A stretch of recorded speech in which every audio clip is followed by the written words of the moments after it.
नमस्कार, मैं हूं ऋचा अनुरुद्ध और आप देख रहे हैं बातें दिल की सीजन 3। वो बातें जिनका सीधा और गहरा संबंध है हमारी मेंटल और इमोशनल वेलनेस से। और बातें दिल की ये खास सीरीज एक इनिशिएटिव है स्लीपवेल फाउंडेशन और संजीवनी सोसाइटी फॉर मेंटल हेल्थ का, ताकि हम और आप एक बेहतर जिंदगी जी सकें। और फिलहाल इस सीरीज में बात हो रही है रिलेशनशिप्स की, रिश्तों की। तो आज उसी बातचीत को हम आगे बढ़ाते हुए बात करेंगे शादी के रिश्ते की। एक बहुत अहम रिश्ता होता है हम सबकी जिंदगी में और मेंटल और इमोशनल वेलनेस की नज़र से भी बहुत इंपॉर्टेंट होता है, क्योंकि हम अपने लाइफ पार्टनर के साथ मुझे लगता है अपनी जिंदगी का सबसे ज़्यादा वक्त बिताते हैं। कैसी होनी चाहिए हमारी मैरिटल रिलेशनशिप ताकि हमारी इमोशनल और मेंटल वेलनेस अच्छी बनी रहे, ये बताने के लिए हमारे साथ जुड़ रही हैं संजीवनी से वॉलंटियर काउंसलर पारुल पारशर। पारुल, बहुत बहुत स्वागत है आपका। Thank you Richa. पारुल, अभी हम लोग बात कर ही रहे थे कि मेंटल हेल्थ का और रिश्तों का, खासकर शादी के रिश्ते का कितना गहरा संबंध है। मेंटल हेल्थ खराब हो तो शादी बिगड़ सकती है और शादी बिगड़ जाए तो मेंटल हेल्थ अफेक्ट हो सकती है। लेकिन समय के साथ, मतलब हम लोग कभी अपनी नानी दादियों की बात सुनते हैं, फिर माओं की बातें सुनते हैं, और आज और अब हमारे बच्चों की पीढ़ी, कैसे देख रही हैं आप शादी का रिश्ता या उसकी डेफिनेशन कैसे चेंज हो रही है, कैसे इवॉल्व हो रही है? मेंटल हेल्थ का इम्पैक्ट शादी पे पड़ता है और शादी का इम्पैक्ट हमारी मेंटल एंड इमोशनल हेल्थ पर भी पड़ता है। और ओवर द इयर्स हमने देखा है कि सोसाइटी में बहुत चेंजेस आए हैं। आज देखा जाए सोसाइटी में, चाहे वो बड़े सिटीज़ हो या मेट्रोज हो, या तो लोग अपना लाइफ पार्टनर ढूंढते हैं खुद या फिर उनकी सहमति ली जाती है। लेकिन पहले क्या होता था? पहले या तो फैमिली मेम्बर्स ढूंढते थे लाइफ पार्टनर, या पेरेंट्स ढूंढते थे, और बहुत केयरफुली ढूंढते थे फाइनेंशियल और सोशल स्टैंडिंग देखते हुए, क्योंकि एक धारणा थी कि एक लेडी की शादी सिर्फ अपने हस्बैंड से नहीं लेकिन उनकी पूरी फैमिली से हो रही है, और एक सोशल रेपुटेशन उस सब का ख्याल रखा जाता था। दूसरा ये भी हुआ है कि शादी की एज बढ़ गई है, चाहे वो आदमी हो चाहे वो औरत हो। जो रोल्स हैं वो भी बदल गए हैं। जैसे आज औरतें ज़्यादा एजुकेटेड हैं, फाइनेंशियली ज़्यादा जागरूक हैं या इंडिपेंडेंट हैं। पहले ऐसा ज़्यादातर नहीं होता था। पहले ये भी होता था कि एक औरत घर और बच्चे संभालती थी और आदमी घर के बाहर वाले काम देखते थे। लेकिन जैसे लेडीज़ का प्रोफाइल चेंज हो रहा है, औरतों का प्रोफाइल ज़्यादा पढ़ लिख रही हैं, काम कर रही हैं, तो ये जो रोल्स हैं ये भी चेंज हो रहे हैं। तो इन जो चेंजेस मैंने डिस्क्राइब किया, इनका इम्पैक्ट हम देखते हैं अपने क्लाइंट्स के थ्रू शादी की डेफिनेशन पर। पहले ये बहुत क्लियर अंडरस्टैंडिंग थी कि शादी है एक फैमिली आगे बढ़ाने के लिए, बच्चे करने के लिए। लेकिन अब शादी से बहुत उम्मीदें बदल गई हैं।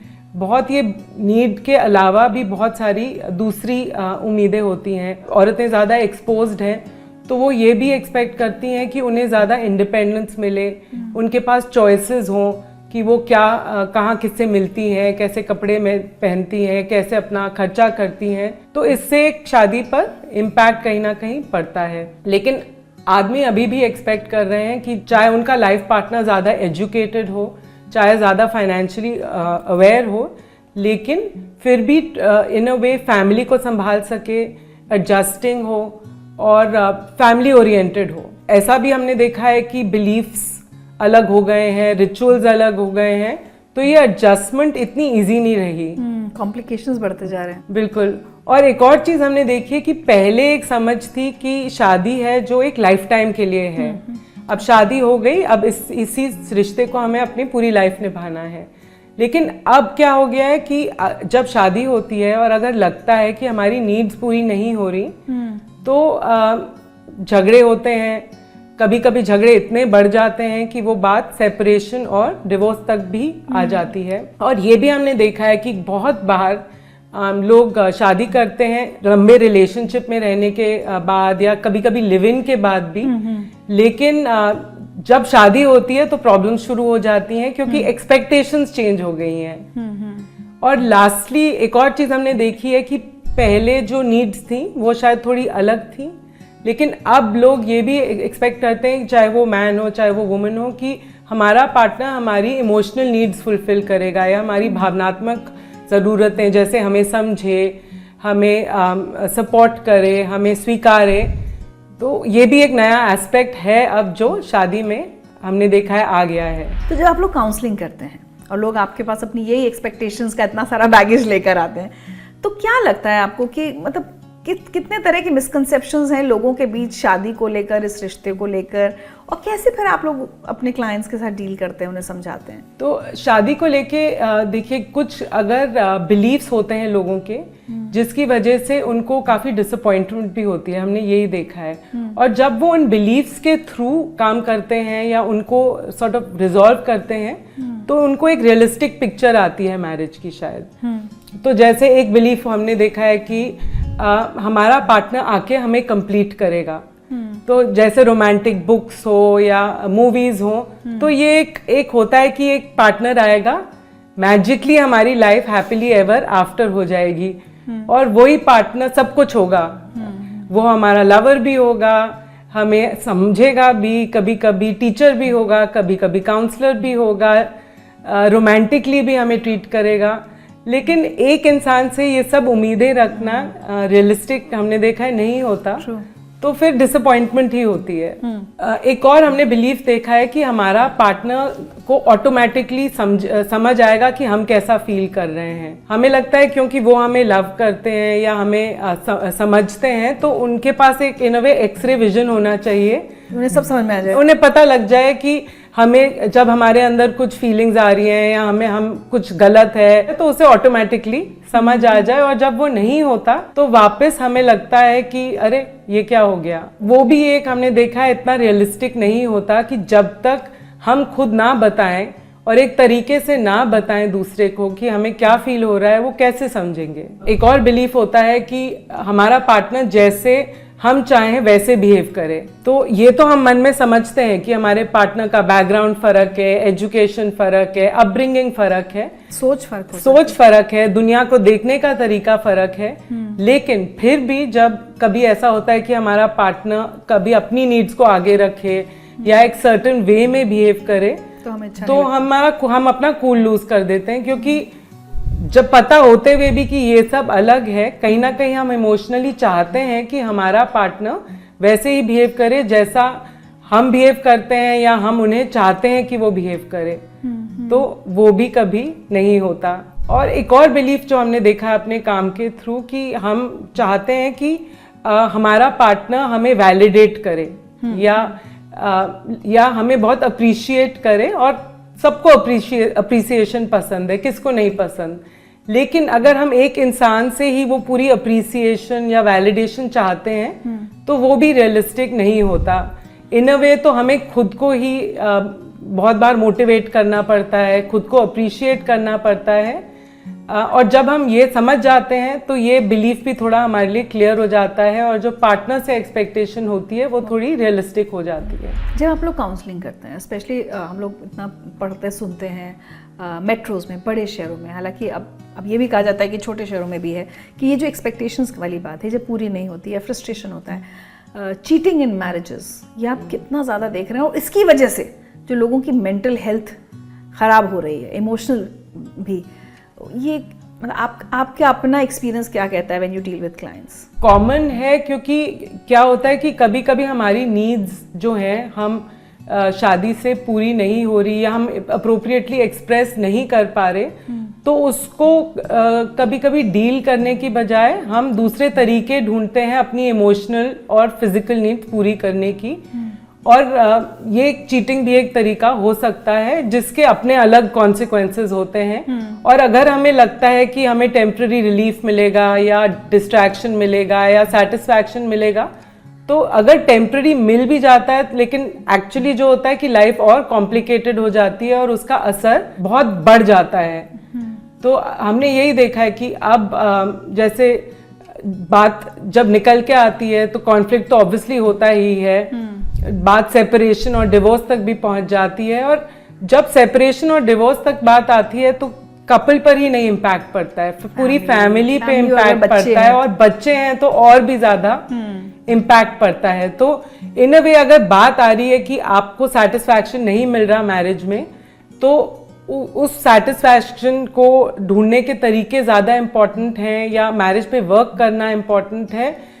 अगर हम इनअप्रोप्रिएटली उन नीड्स को पूरी तरीके करेंगे और दूसरे पार्टनर्स में वो ही नीड्स पूरी करने की कोशिश करेंगे, तो एक्चुअली हमारे लिए ही इमोशनल इम्पैक्ट बहुत बढ़ जाएगा और बाद में हमारी फैमिलीज भी इन्वॉल्व इसमें हो जाती है। हमने यही देखा है अपने काम के थ्रू। एक चीज़ मैं सोचती हूँ कई बार कि जैसे अब चूंकि मेंटल हेल्थ को लेकर अवेयरनेस आ गई है, लोग बोलने लगे हैं, महिलाएं भी पुरुष भी, लेकिन अगर हम पहले की बात करें, जो हम कह रहे हैं कि शादी का कॉन्सेप्ट कितना, डेफिनेशन इतनी इवॉल्व हुई है, पहले ही होता था औरत को ही एडजस्ट करना है और जितनी कम उम्र में शादी कर दो उतना अच्छा, क्योंकि आपस में भी दोनों एडजस्ट कर लेंगे। लेकिन जहाँ भी चीज़ें होती थी वो ज़्यादातर जो रूल्स होते थे वो महिलाओं पर ज़्यादा लागू होते थे। तो अब कई बार आप सोचती हैं या आपको ऐसी महिलाएं मिलती हैं जो अब 50s में या 60s में होंगी, जो पुरानी धारणा के साथ एक शादी में आई थी, and how this too much of adjustment has affected their mental health. तो हमारी एक क्लाइंट थी, एक लेडी, वो मेरी ही क्लाइंट थी 50s में। वो डिससैटिस्फाइड थी अपनी मैरिज में, क्योंकि उनको लगता था कि मैंने अपनी मैरिज को सब कुछ दिया है, मैं एक अच्छी वाइफ रही हूँ, मैंने अकम्प्लिश बच्चे रेज किए हैं, मैंने एक्सटेंडेड फैमिली से भी बहुत एडजस्ट करके बहुत अच्छे रिश्ते बनाए हैं, लेकिन मुझे वो अप्रिसिएशन नहीं मिला है इस मैरिज में अपने हस्बैंड से जो मैं एक्सपेक्ट कर रही थी। उसका ये इम्पैक्ट हुआ कि उनकी जो हर्ट या जो रिजेंटमेंट या जो दुख निकलता था ब्लेमिंग और टॉन्टिंग अपने हस्बैंड को, जिससे नेचुरली रिश्ता और भी अफेक्ट हो जाता था और भी खराब हो जाता था।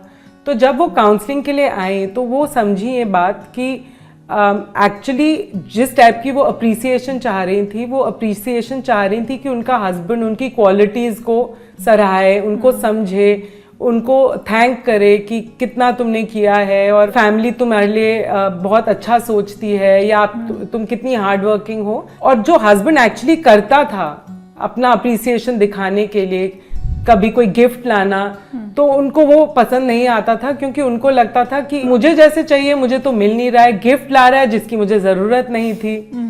तो जब उन्होंने ये समझा कि जिस तरह वो अपना हर्ट और रिजेंटमेंट एक्सप्रेस कर रही हैं उससे रिश्ता और भी बिगड़ रहा है, तो कहीं ना कहीं उन्होंने अंडरस्टैंड किया कि उनकी एक्चुअली इमोशनल नीड्स क्या थी, और शायद पूरी ये नीड्स एक या हस्बैंड ही पूरी नहीं कर सकता था। और उन्होंने तरीके ढूंढे कि कैसे वो अपने आप को भी अप्रिशिएट करें या कोई और फ्रेंड्स के थ्रू। तो पूरा ध्यान हस्बैंड से जब हटाया और अपनी नीड्स एक अप्रोप्रिएटली एक्सप्रेस करना भी सीखा काउंसलिंग के थ्रू, तो वो रिश्ते में इम्पैक्ट आया, क्योंकि उनका अपने से भी कहीं सेटिस्फैक्शन बढ़ा। एक और चीज़ होती है, मुझे ऐसा लगता है कि नॉर्मली हम ऐसा एक सोसाइटी में वो है जो कि ज़्यादा होता होगा कि एक बैड मैरिज में विक्टिम हमेशा औरत है। मुझे लगता है अब ये थोड़ा सा चेंज होने लगा है, लोग समझने लगे हैं कि कई बार विक्टिम एक पुरुष भी हो सकता है। वो लोग शायद बहुत उस तरह से एक्सप्रेस नहीं कर पाते हैं आदमी अपने आप को। तो आप एज क्लाइंट्स जब देखती हैं तो आपको लगता है बहुत सारे पुरुष विक्टिम्स भी हैं ऑफ अ बैड मैरिज? अगर मैरिज हमारे हिसाब से नहीं चल रही तो वो मेंटल और इमोशनल हेल्थ और कभी कभी फिजिकल हेल्थ भी इम्पैक्ट कर जाती है, चाहे वो मेल हो चाहे वो फीमेल हो। तो एक क्लाइंट था मेरा ही 20s में, एक मल्टीनेशनल में वो काम कर रहे थे और उनकी शादी हुई थी। अपनी ही एक जो फ्रेंड थी, बहुत सालों से वो उन्हें जानते थे और बहुत प्यार करते थे। तो जब शादी हुई तो उनको कॉन्फ्लिक्ट बढ़ने लग गया, क्योंकि उनकी वाइफ एक्सपेक्ट करती थी कि वो भी हेल्प करे घर के कामों में। और दूसरी बात, जब वाइफ उनके मदर के बारे में कंप्लेन करती थी तो उन्हें बहुत बुरा लगता था। और ये जो उनका हर्ट और बिटरनेस अक्यूमुलेट होने लग गई, वो उनकी फिजिकल हेल्थ पर भी असर करने लग गई। जैसे उनका पेट खराब रहने लग गया, बॉडी एक्स शुरू हो गए, काम पे भी थोड़े कॉन्फ्लिक्ट बढ़ गए। तो तब उन्हें थोड़ा समझ आया कि मुझे हेल्प की ज़रूरत है। और जब वो काउंसलिंग के लिए आए तो उन्हें बहुत एक चीज़ समझी अपने बारे में कि उनकी एक डेफिनेशन थी एक औरत कैसी होनी चाहिए, एक वाइफ कैसी होनी चाहिए, जो उन्होंने अपनी मदर को देखा था कि वो वाइफ होनी चाहिए सैक्रिफाइसिंग, फैमिली ओरिएंटेड। अब वैसा होगा नहीं। और उनकी वाइफ अलग थी, उनकी भी अपनी कोई क्वालिटीज थी, लेकिन जैसे उनकी मदर थी वैसी तो नहीं थी। और दूसरा, ये जो क्लाइंट थे मेरे, वो एक्सपेक्ट कर रहे थे कि जब शादी हुई तो कहीं ना कहीं मेरी वाइफ को ऑटोमेटिकली और अनकंडीशनली मेरे पेरेंट्स को अपने पेरेंट्स समझ के एक्सेप्ट कर लेना चाहिए और कभी उनके बारे में कुछ बुरा नहीं बोलना चाहिए जैसे मैं नहीं बोलता। तो अगेन उनकी वाइफ अलग थी, तो जब वो बोलती थी कुछ उनकी मदर या फादर के बारे में तो इनको बहुत बात चुभती थी।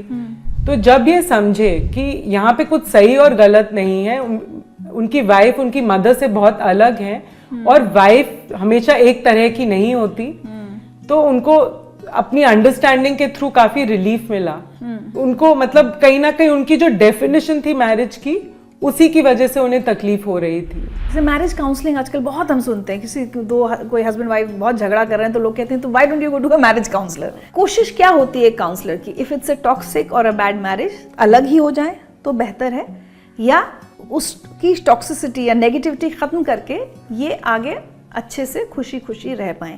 एज अ काउंसलर आपका फोकस क्या होता है? हम लोगों का ये एक अटेम्प्ट रहता है कि बेटर अंडरस्टैंडिंग हो अपने बारे में, क्लाइंट को उनकी नीड्स के बारे में और कैसे वो नीड्स एक्सप्रेस कर पाएं। हम लोग जब क्लाइंट के साथ काम करते हैं तो हम ये भी एक कॉमन अंडरस्टैंडिंग लाने की कोशिश करते हैं कि एक शादी एक बहुत बड़ा लाइफ चेंज है, चाहे वो मैन हो चाहे वो वुमेन हो, और इस लाइफ चेंज, इस रिश्ते के प्रति एडिशनल एक्स्ट्रा कमिटमेंट और एडिशनल एफर्ट की भी ज़रूरत है। तो जैसे एक प्लांट होता है, उसको खाद की, उसको सनलाइट की, उसको पानी की ज़रूरत होती है, वैसे ही इस रिश्ते को भी एडिशनल एफर्ट की ज़रूरत होती है। और वही हम कॉमन अंडरस्टैंडिंग लाने की कोशिश करते हैं कि यही ज़रूरी नहीं है क्या हमें मिल रहा है इस शादी से, ये भी ज़रूरी है कि हम क्या देने को तैयार हैं इस शादी को।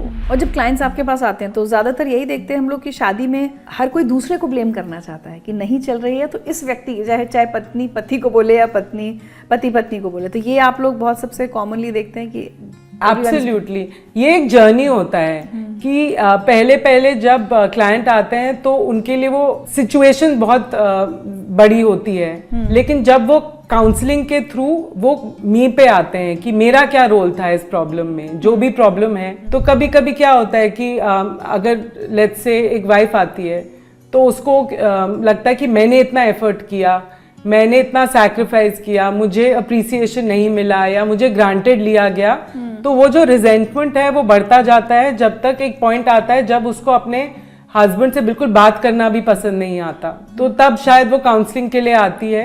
एक जर्नी हो सकती है उसमें अंडरस्टैंड करने की कि क्या हुआ कि आपने अपने आप को इतना पीछे रखना शुरू कर दिया, क्या हुआ कि आपने अपने आप को एक्सप्रेस करना खत्म कर दिया, क्या ये एक बिजनेस था कि मैंने इतना दिया तो मुझे इतना ही मिलना चाहिए था। तो शादी एक बिजनेस पार्टनरशिप थोड़ी ना होता है कि 50 मैंने दिया 50 आपने दिया। हमेशा अप्स एंड डाउन्स चलते हैं, कभी एक ज्यादा देता है कभी दूसरा देता है। तो जब ये अंडरस्टैंडिंग क्लियर हो जाती है कि ये ट्रेड नहीं था, ये एक बिजनेस नहीं था और मैंने भी जो दिया मुझे भी उससे कुछ मिला, तो हमने देखा है कि उस क्लैरिटी से भी फर्क पड़ता है। पारुल, आखिर में मैं चाहूंगी कि आई एम श्योर जितने लोग देख रहे हैं, बहुत सारे कपल्स में कहीं मिसअंडरस्टैंडिंग होगी, कहीं मिसकम्युनिकेशन होगा, खासकर जो आपने भी बात कही कि यंग कपल्स, आज के जो लड़के लड़कियां हैं, यूथ, उनको आप क्या मैसेज देना चाहेंगे कि एक अच्छी शादी चले और उस शादी की वजह से अपनी मेंटल या इमोशनल वेलनेस अफेक्ट ना हो, हमारा मानसिक स्वास्थ्य खराब ना हो, क्या करना चाहिए? कुछ मेन टिप्स अगर आप बताना चाहें। सब अपना बैगेज साथ लाते हैं, हम सब। तो बैगेज का मतलब कुछ पॉजिटिव्स भी होंगे, कुछ नेगेटिव्स भी होंगे। तो अगर ये रिश्ता मी एंड यू का जो वी बनता है उसको आगे बढ़ाना है तो हमें ये बैगेज एक्सेप्ट करना पड़ेगा। और दूसरी बात ये कहूंगी कि शादी एक बिजनेस रिलेशनशिप नहीं है जो 50-50 होता है। इसमें कभी एक ज्यादा देता है, कभी एक कम देता है और वाइसी वर्सा। और तीसरी बात ये भी कहूंगी कि अगर कोई प्रॉब्लम्स आ रही हैं शादी में, उस पर वर्क करिए। उस रिलेशनशिप को भी नर्चरिंग की ज़रूरत है, जैसे एक प्लांट को। तो गिव अप ना करिए। अगर आप दोनों से सॉर्ट आउट नहीं हो रहा तो प्लीज़ काउंसलिंग ज़रूर लीजिए उस रिश्ते को स्ट्रेंथन करने के लिए। Thank you so much Parul Parashar, आप शो पर आई और इतनी इम्पोर्टेंट इनपुट्स आपने हमारे साथ शेयर किया। आई होप बहुत सारे लोग जो देख रहे होंगे और एक ट्रबल्ड मैरिज से गुजर रहे होंगे, उनको मदद मिलेगी। और हम लगातार अपने हर एपिसोड में ये ज़रूर कह रहे हैं कि अगर कहीं दिक्कत है और आपको लगता है कि आप उसका समाधान नहीं ढूंढ पा रहे हैं तो काउंसलिंग के लिए ज़रूर जाएं, क्योंकि कुछ एक्सपर्ट्स हैं जो दूर बैठकर हमारी प्रॉब्लम शायद हमसे बेहतर समझ पाएंगे, आपकी मदद कर पाएंगे कि आप अपनी प्रॉब्लम सॉल्व करें और एक अच्छी मैरिड लाइफ जी सकें।